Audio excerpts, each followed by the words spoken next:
perkenalkan nama saya Komang Tadi dengan NIM 2111132. Ini saya akan mempresentasikan tugas saya mata kuliah metodologi seleksian. Ini laporan saya itu berjudul Rancang Bangun Sistem Informasi Pengolahan Data pada Pecandu Paku. Kita lanjut. Yang pertama, ini ada latar belakang. Latar belakang penelitian saya ini fokus pada pembuatan suatu sistem informasi yang diharapkan dapat diterapkan guna mempermudah dalam pemberian pelayanan prestasi di Desa Paku. Penelitian menggunakan sistem pengolahan data yang akan dibuat menggunakan bahasa pemrograman Java dan database SQL. Aplikasi yang dibuat ini akan digunakan untuk membantu kader berjanji dalam pengolahan data registrasi, penerimaan berat badan, komunikasi, ibu hamil, dan laporan yang dimulai dari input data, mengubah, memperbarui, dan update data. Di sini saya mendapatkan dua masalah dari latar belakang yang sebelumnya. Masalah yang pertama itu bagaimana perancangan sistem informasi pada pengolah data registrasi, pengembangan berat badan, dan komunikasi di sistem Desa Paku. Yang kedua, apakah penggunaan sistem informasi pada sistem dapat membantu kader posyandu dalam mengolah data?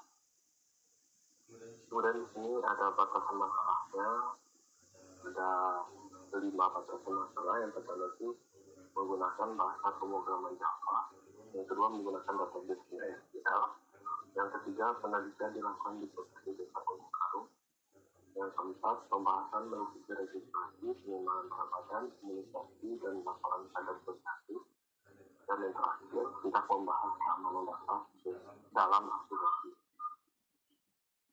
Selanjutnya di sini ada dua tujuan penelitian yang tepatnya.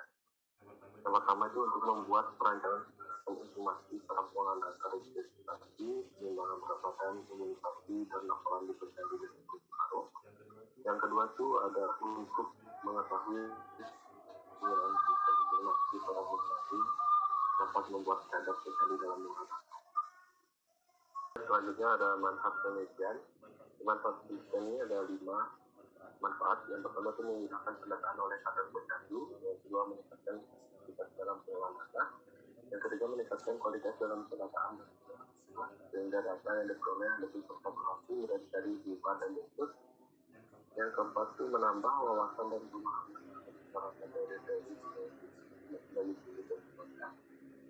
dan yang terakhir itu sebagai bahan referensi penelitian selanjutnya.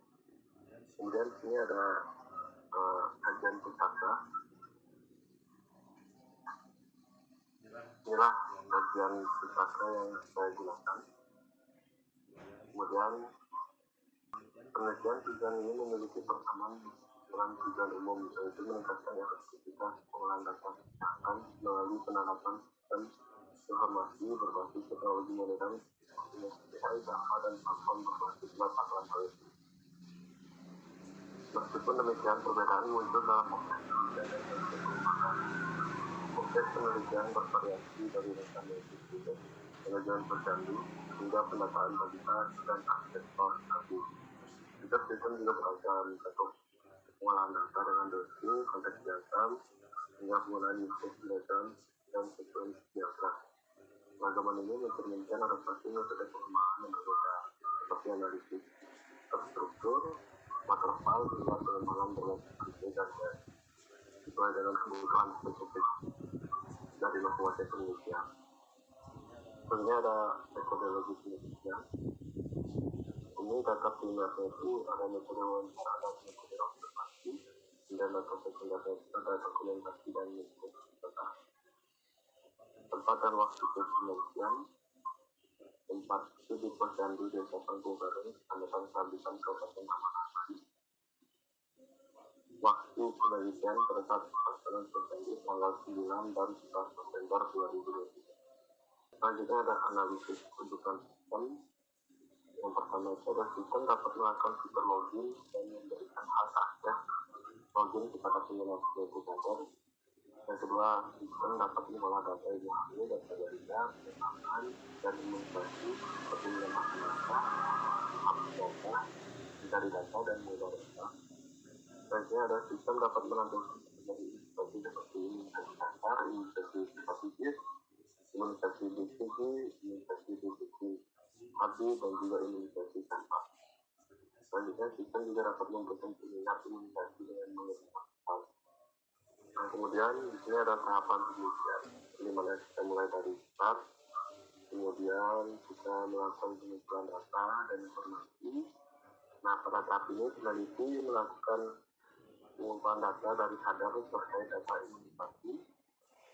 Selanjutnya kita merancang sistem informasi.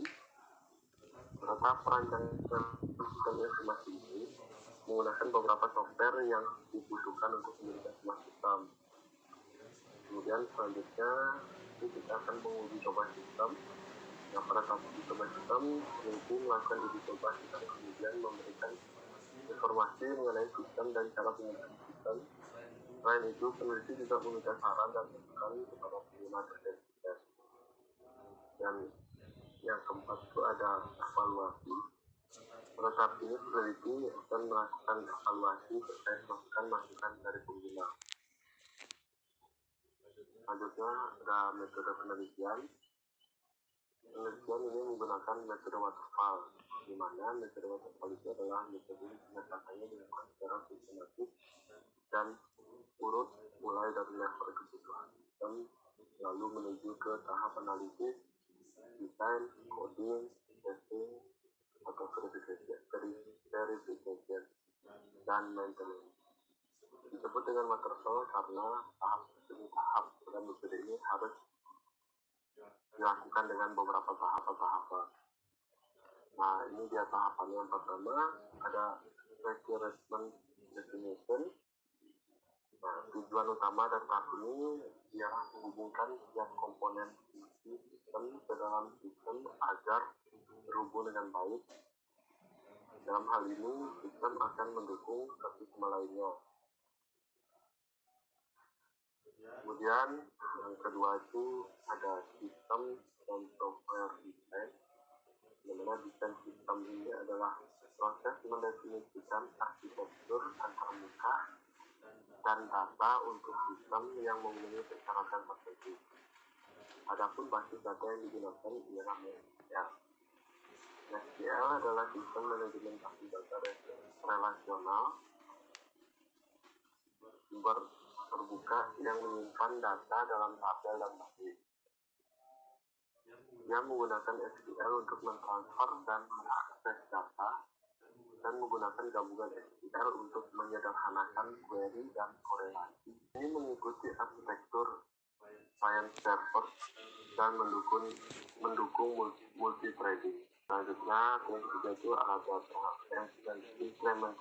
implementation and unit testing, di mana itu dapat dipahami dan diproses oleh mesin, maka desain yang telah dibuat tadi diubah ke dalam bahasa pemrograman melalui proses coding.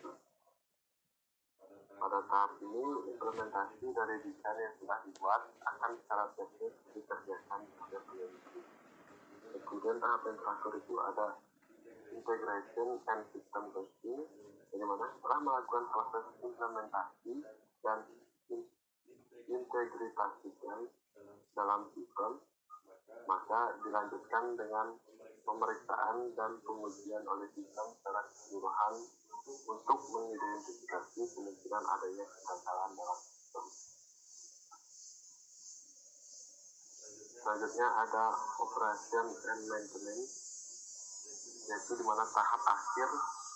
Pada tahap ini dilakukan pengembangan dan perbaikan pada kesalahan yang tidak terdeteksi pada tahap sebelumnya. Mungkin itu saja yang bisa saya sampaikan. Mohon maaf apabila ada kesalahan kata. Dan dengan terima kasih.